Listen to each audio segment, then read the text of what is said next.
Chapter 21. Threshold. Gudrun was away in London, having a little show of her work with a friend, and looking round, preparing for flight from Beldover. Come what might, she would be on the wing in a very short time. She received a letter from Winifred Crich, ornamented with drawings. Father also has been to London to be examined by the doctors. It made him very tired. They say he must rest a very great deal, so he is mostly in bed. He brought me a lovely tropical parrot in faience of Dresden ware, also a man ploughing, and 2 mice climbing up a stalk, also in faience. The mice were Copenhagen ware. They are the best, but mice don't shine so much, otherwise they are very good. Their tails are slim and long. They all shine nearly like glass. Of course it is the glaze, but I don't like it. Gerald likes the man ploughing the best. His trousers are torn. He is ploughing with an ox, being, I suppose, a German peasant. It is all grey and white shirt and grey trousers, but very shiny and clean. Mr. Birkin likes the girl best, under the hawthorn blossom, with a lamb, and with daffodils painted on her skirts, in the drawing-room, but that is silly, because the lamb is not a real lamb, and she is silly too. Dear Miss Brangwen, are you coming back soon? You are very much missed here. I enclose a drawing of father sitting up in bed. He says he hopes you are not going to forsake us. Oh dear Miss Brangwen, I am sure you won't. Do come back and draw the ferrets. They are the most lovely noble darlings in the world. We might carve them in holly wood, playing against a background of green leaves. Oh, do let us, for they are most beautiful. Father says we might have a studio. Gerald says we could easily have a beautiful one over the stables. It would only need windows to be put in the slant of the roof, which is a simple matter. Then you could stay here all day and work, and we could live in the studio like 2 real artists, like the man in the picture in the hall with the frying pan and the walls all covered with drawings. I long to be free, to live the free life of an artist. Even Gerald told father that only an artist is free, because he lives in a creative world of his own. Gudrun caught the drift of the family intentions in this letter. Gerald wanted her to be attached to the household at Shortlands. He was using Winifred as his stalking horse. The father thought only of his child. He saw a rock of salvation in Gudrun. And Gudrun admired him for his perspicacity. The child, moreover, was really exceptional. Gudrun was quite content. She was quite willing, given a studio, to spend her days at Shortlands. She disliked the grammar school already thoroughly. She wanted to be free. If a studio were provided, she would be free to go on with her work. She would await the turn of events with complete serenity. And she was really interested in Winifred. She would be quite glad to understand the girl. So there was quite a little festivity on Winifred's account the day Gudrun returned to Shortlands. "You should make a bunch of flowers to give to Miss Brangwen when she arrives," Gerald said, smiling to his sister. "Oh no," cried Winifred. "It's silly." "Not at all. It's a very charming and ordinary attention." "Oh, it is silly," protested Winifred, with all the extreme mauvaise honte of her years. Nevertheless, the idea appealed to her. She wanted very much to carry it out. She flitted round the greenhouses and the conservatory, looking wistfully at the flowers on their stems. And the more she looked, the more she longed to have a bunch of the blossoms she saw, the more fascinated she became with her little vision of ceremony, and the more consumedly shy and self-conscious she grew, till she was almost beside herself. She could not get the idea out of her mind. It was as if some haunting challenge prompted her, and she had not enough courage to take it up. So again she drifted into the greenhouses, looking at the lovely roses in their pots, and at the virginal cyclamens, and at the mystic white clusters of a creeper. The beauty, oh the beauty of them! And oh the paradisal bliss if she should have a perfect bouquet, and could give it to Gudrun the next day. Her passion and her complete indecision almost made her ill. At last she slid to her father's side. "Daddy," she said. "What, my precious?" But she hung back, the tears almost coming to her eyes in her sensitive confusion. Her father looked at her, and his heart ran hot with tenderness, an anguish of poignant love. "What do you want to say to me, my love?" "Daddy," her eyes smiled laconically, "isn't it silly if I give Miss Brangwen some flowers when she comes?" The sick man looked at the bright, knowing eyes of his child, and his heart burned with love. "No, darling, that's not silly. It's what they do to queens." This was not very reassuring to Winifred. She half suspected that queens in themselves were a silliness. Yet she so wanted her little romantic occasion. "Shall I then?" she asked. "Give Miss Brangwen some flowers? Do, Birdie. Tell Wilson I say you're to have what you want." The child smiled a small, subtle, unconscious smile to herself, in anticipation of her way. "But I won't get them till tomorrow," she said. "Not till tomorrow, Birdie. Give me a kiss, then." Winifred silently kissed the sick man and drifted out of the room. She again went the round of the greenhouses and the conservatory, informing the gardener, in her high, peremptory, simple fashion, of what she wanted, telling him all the blooms she had selected. "What do you want these for?" Wilson asked. "I want them," she said. She wished servants did not ask questions. "Ay, you've said as much, but what do you want them for? For decoration, or to send away, or what?" "I want them for a presentation bouquet." "A presentation bouquet? Who's coming then, the Duchess of Portland?" "No." "Oh, not her. Well, you'll have a rare poppy show if you put all the things you've mentioned into your bouquet." "Yes, I want a rare poppy show." "You do? Then there's no more to be said." The next day Winifred, in a dress of silvery velvet, and holding a gaudy bunch of flowers in her hand, waited with keen impatience in the schoolroom, looking down the drive for Gudrun's arrival. It was a wet morning. Under her nose was the strange fragrance of hothouse flowers. The bunch was like a little fire to her. She seemed to have a strange new fire in her heart. This slight sense of romance stirred her like an intoxicant. At last she saw Gudrun coming, and she ran downstairs to warn her father and Gerald. They, laughing at her anxiety and gravity, came with her into the hall. The manservant came hastening to the door, and there he was, relieving Gudrun of her umbrella and then of her raincoat. The welcoming party hung back till their visitor entered the hall. Gudrun was flushed with the rain. Her hair was blown in loose little curls. She was like a flower just opened in the rain, the heart of the blossom just newly visible, seeming to emit a warmth of retained sunshine.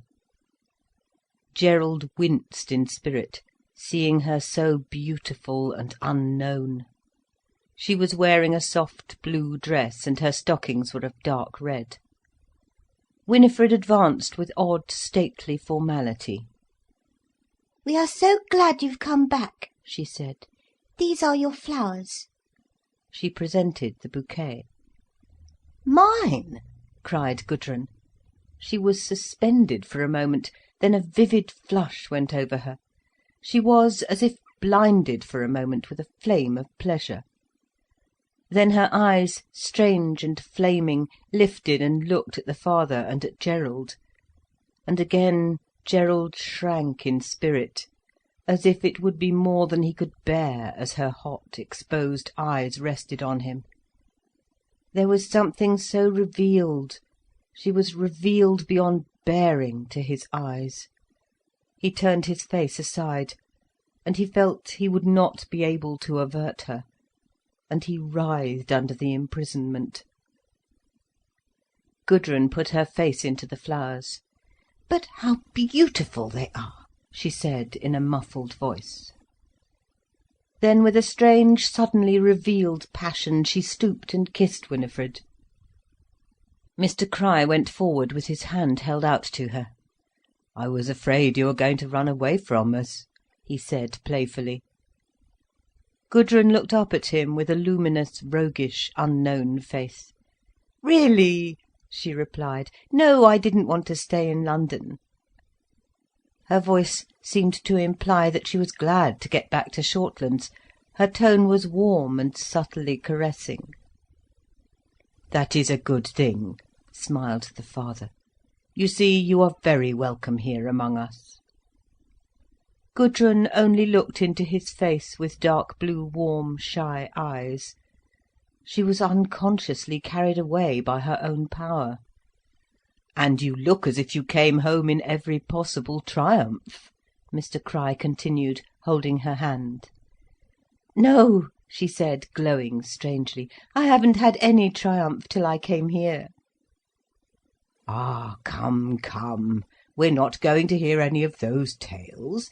Haven't we read notices in the newspaper, Gerald?" "You came off pretty well," said Gerald to her, shaking hands. "Did you sell anything?" "No," she said, "not much." "Just as well," he said. She wondered what he meant. But she was all aglow with her reception, carried away by this little flattering ceremonial on her behalf. "Winifred," said the father, "have you a pair of shoes for Miss Brangwen? You had better change at once." Gudrun went out with her bouquet in her hand. "Quite a remarkable young woman," said the father to Gerald when she had gone. "Yes," replied Gerald briefly, as if he did not like the observation. Mr Crich liked Gudrun to sit with him for half an hour. Usually he was ashy and wretched, with all the life gnawed out of him. But as soon as he rallied, he liked to make believe that he was just as before, quite well and in the midst of life. Not of the outer world, but in the midst of a strong, essential life. And to this belief Gudrun contributed perfectly. With her he could get by stimulation those precious half hours of strength and exaltation and pure freedom, when he seemed to live more than he had ever lived. She came to him as he lay propped up in the library. His face was like yellow wax, his eyes darkened, as it were sightless. His black beard, now streaked with grey, seemed to spring out of the waxy flesh of a corpse. Yet the atmosphere about him was energetic and playful. Gudrun subscribed to this perfectly. To her fancy, he was just an ordinary man. Only his rather terrible appearance was photographed upon her soul, away beneath her consciousness. She knew that, in spite of his playfulness, his eyes could not change from their darkened vacancy. They were the eyes of a man who is dead. "Ah, this is Miss Brangwen," he said, suddenly rousing as she entered, announced by the manservant. "Thomas, put Miss Brangwen a chair here. That's right." He looked at her soft, fresh face with pleasure. It gave him the illusion of life. "Now, you will have a glass of sherry and a little piece of cake. Thomas?" "No, thank you," said Gudrun. And as soon as she had said it, her heart sank horribly. The sick man seemed to fall into a gap of death at her contradiction. She ought to play up to him, not contravene him. In an instant she was smiling her rather roguish smile. "I don't like sherry very much," she said, "but I like almost anything else."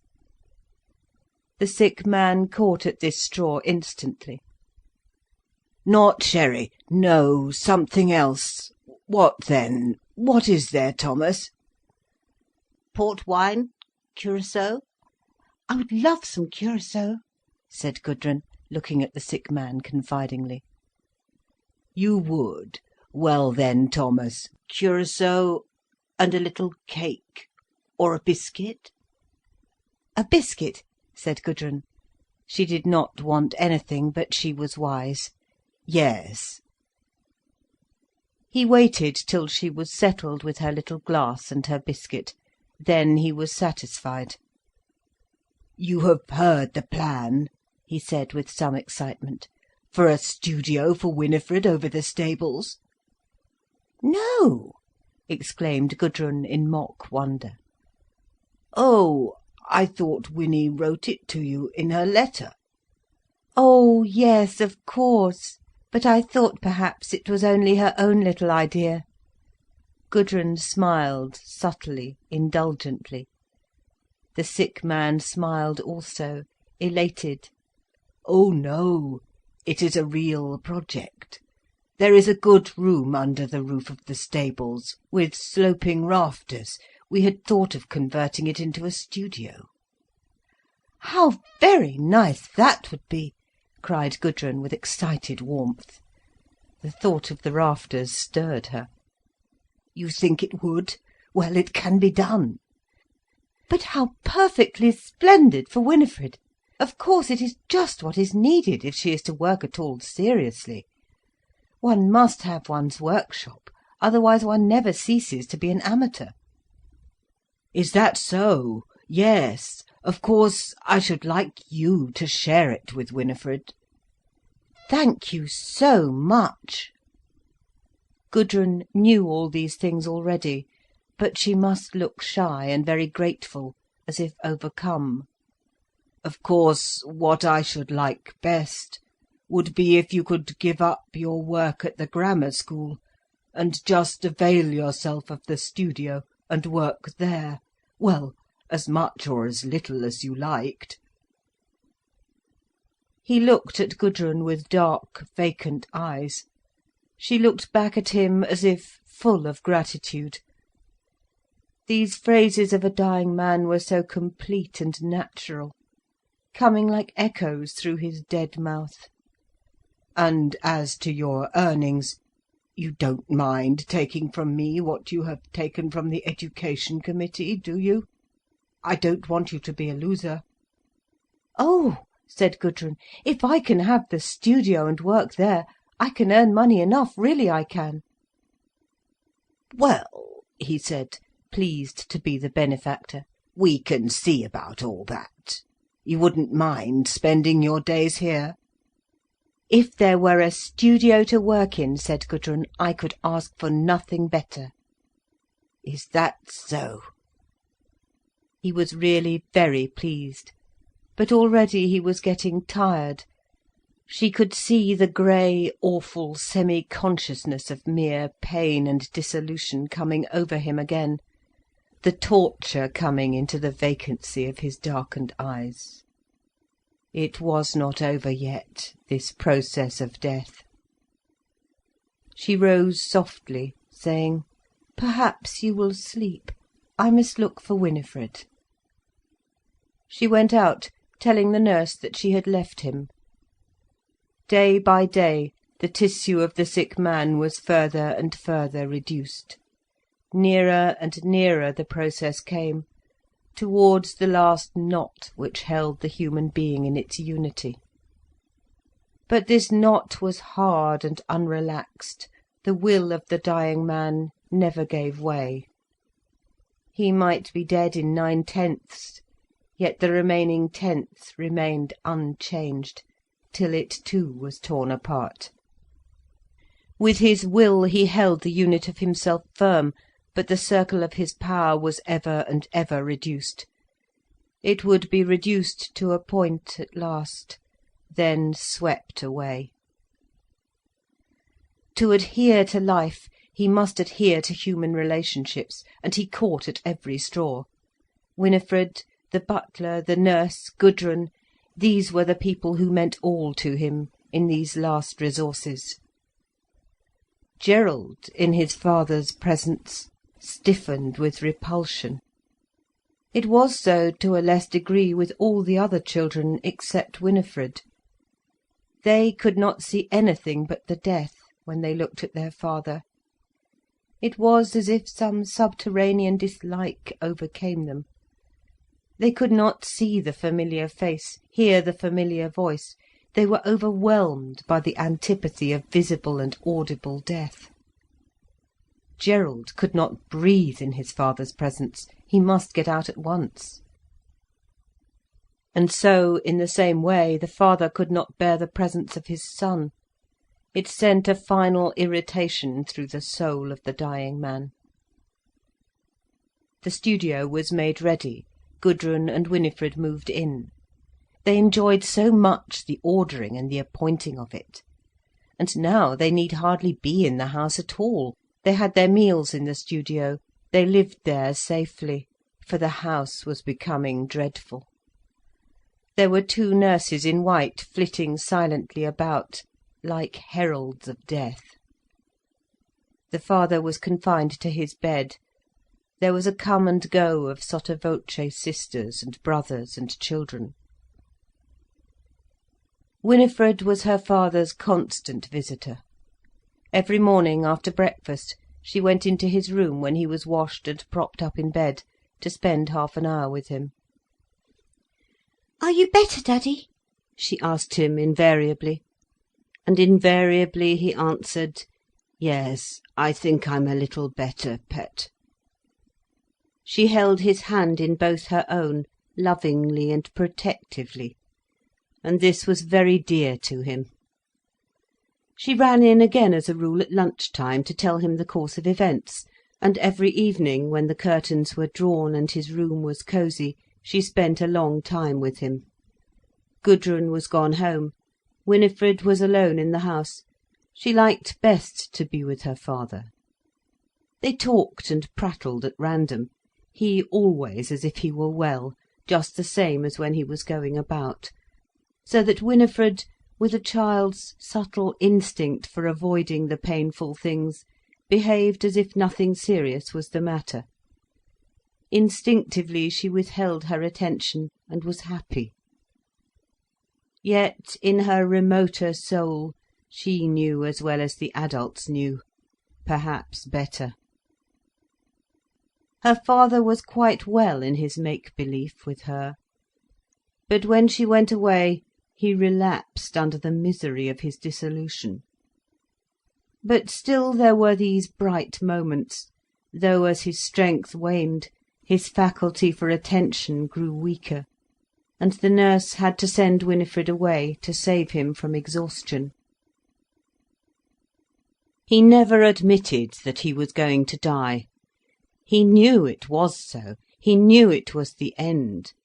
Yet even to himself he did not admit it.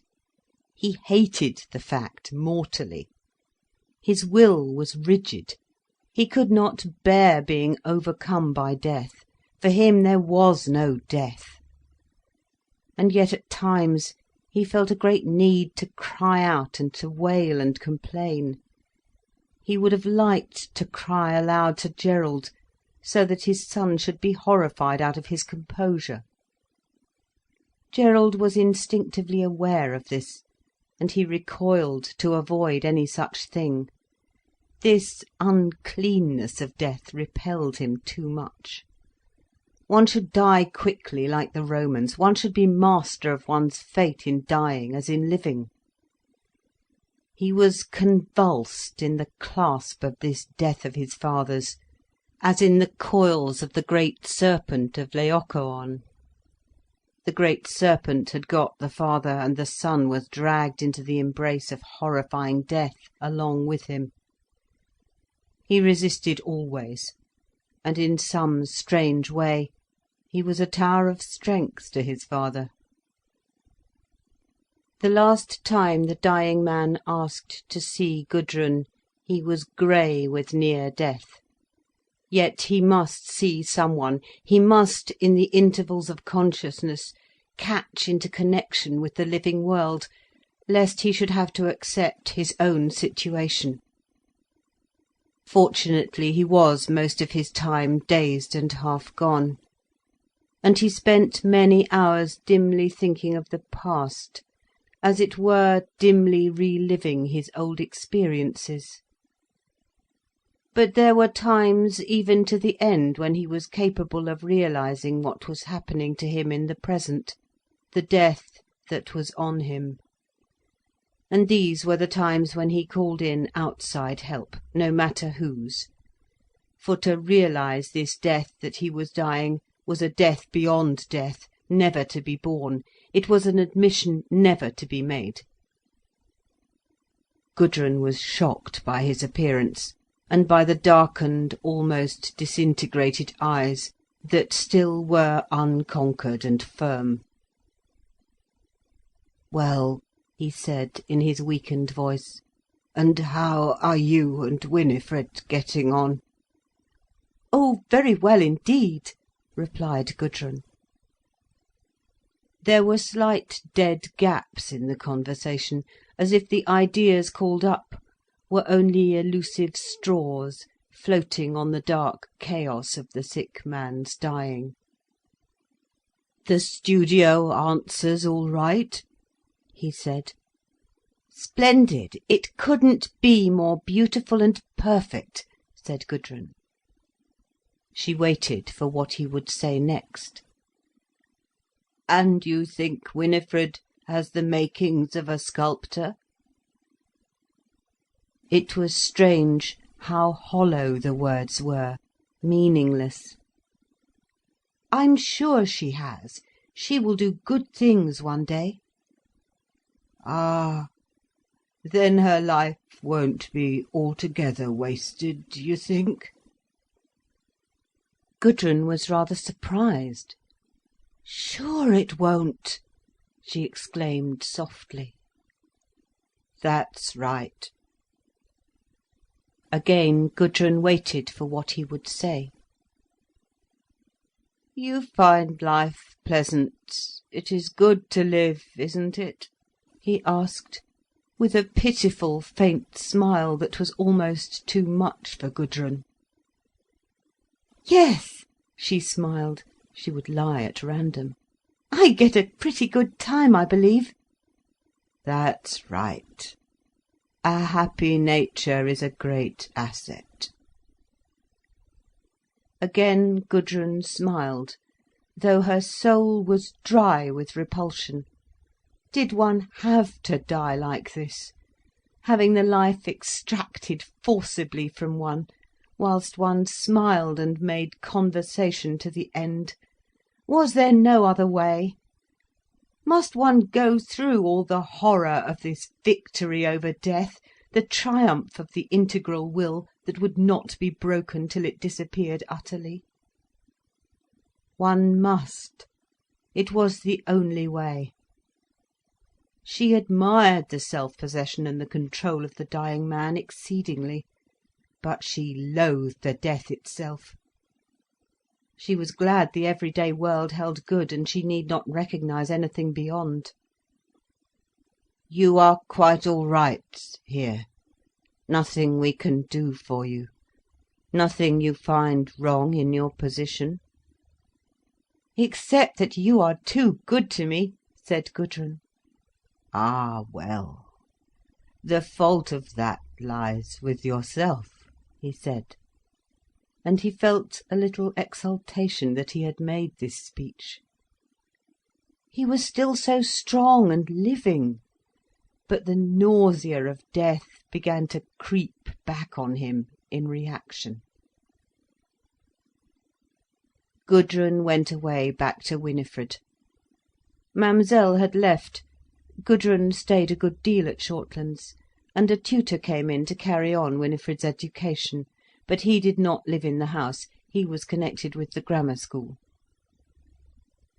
One day Gudrun was to drive with Winifred and Gerald and Birkin to town in the car. It was a dark, showery day. Winifred and Gudrun were ready and waiting at the door. Winifred was very quiet, but Gudrun had not noticed. Suddenly the child asked, in a voice of unconcern, "Do you think my father's going to die, Miss Brangwen?" Gudrun started. "I don't know," she replied. "Don't you truly?" "Nobody knows for certain. He may die, of course."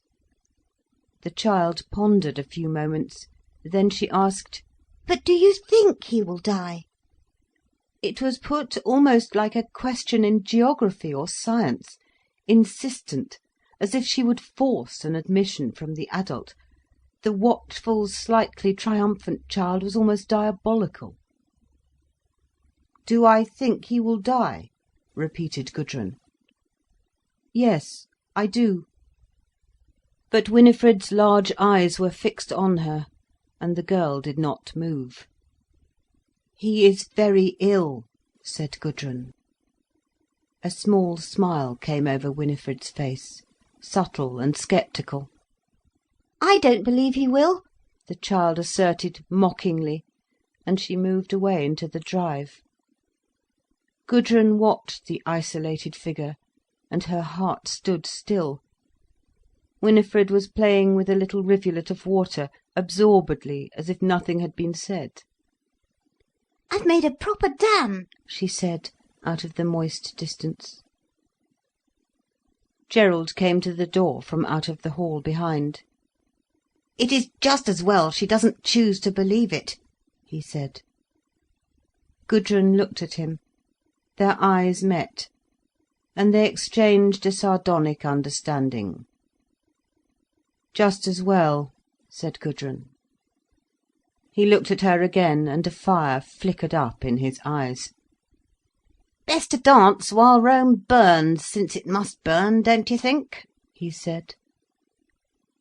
She was rather taken aback, but gathering herself together, she replied, "Oh, better dance than wail, certainly."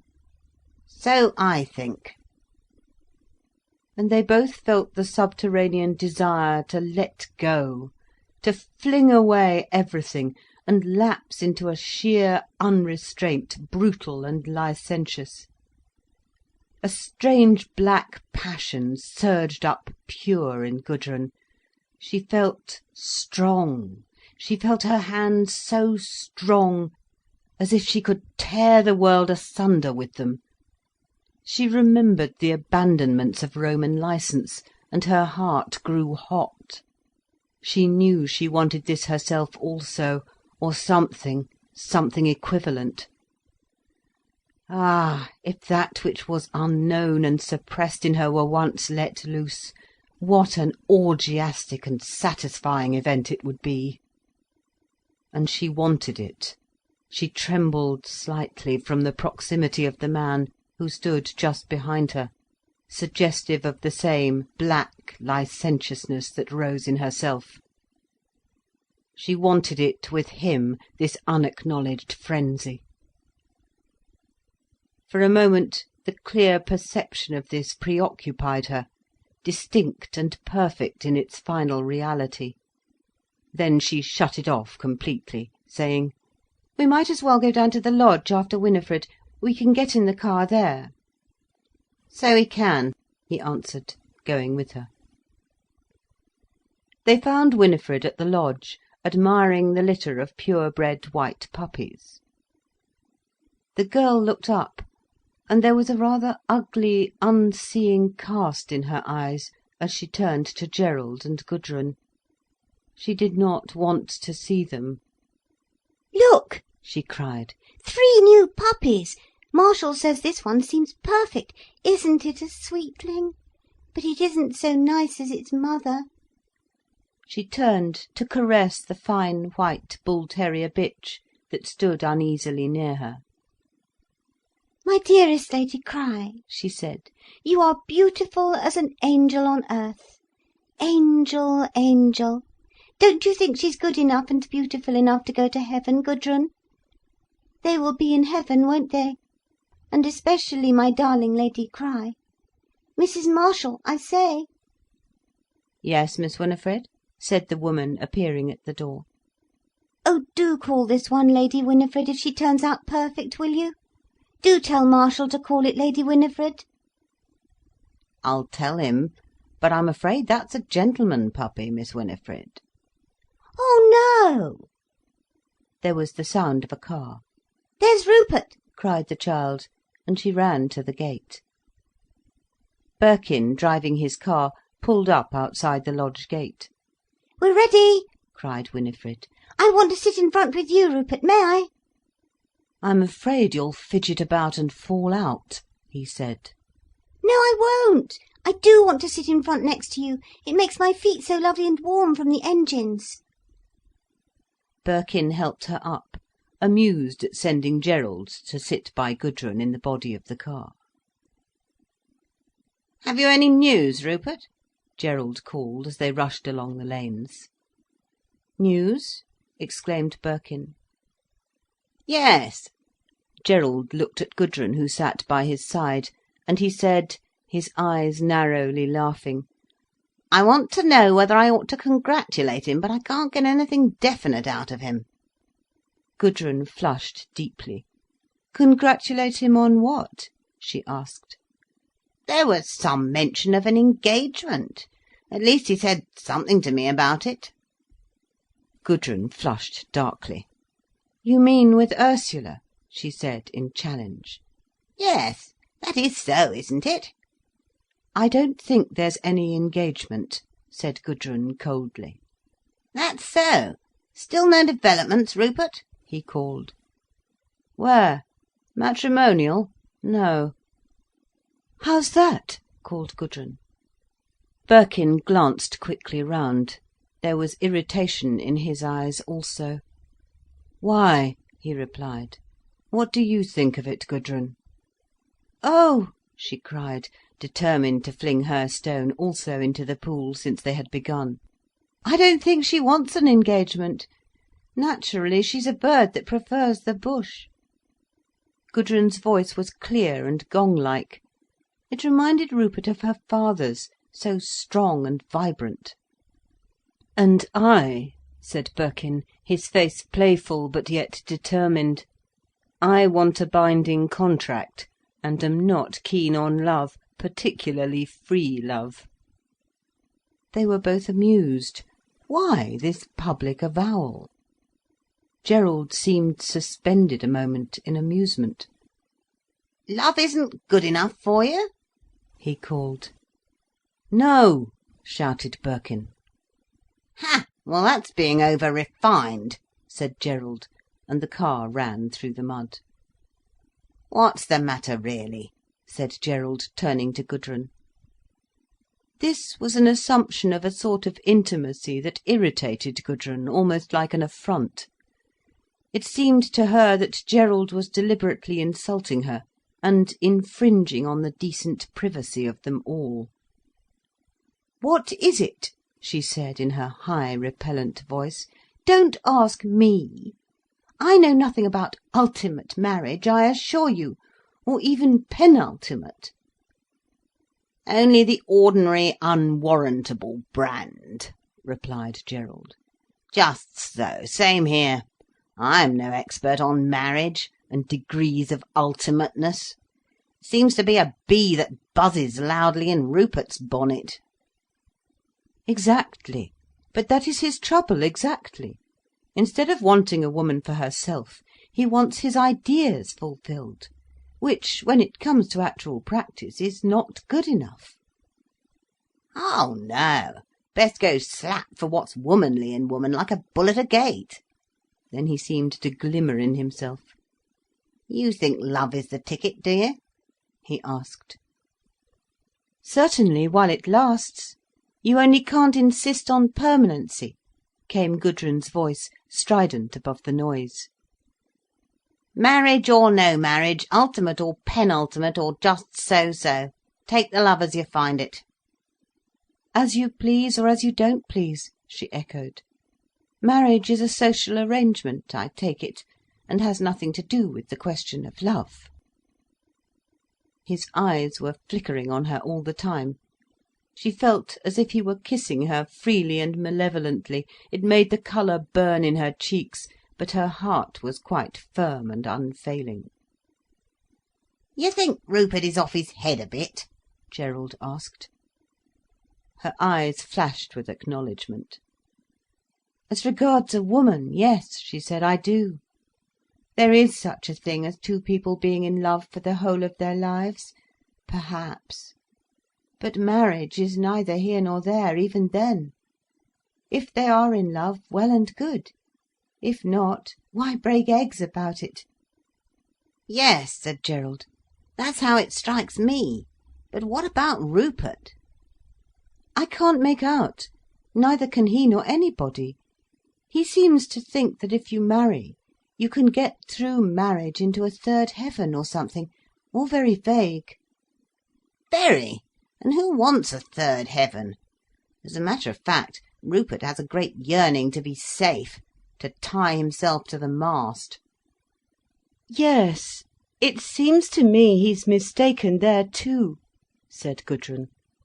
"I'm sure a mistress is more likely to be faithful than a wife, just because she's her own mistress. No, he says he believes that a man and wife can go further than any other two beings, but where is not explained. They can know each other, heavenly and hellish, but particularly hellish, so perfectly that they go beyond heaven and hell into—there it all breaks down, into nowhere." "Into paradise, he says," laughed Gerald. Gudrun shrugged her shoulders.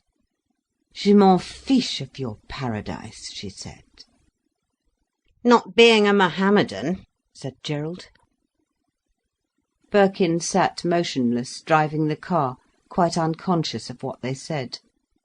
And Gudrun, sitting immediately behind him, felt a sort of ironic pleasure in thus exposing him. "He says," she added with a grimace of irony, "that you can find an eternal equilibrium in marriage if you accept the unison and still leave yourself separate. Don't try to fuse." "Doesn't inspire me," said Gerald. "That's just it," said Gudrun.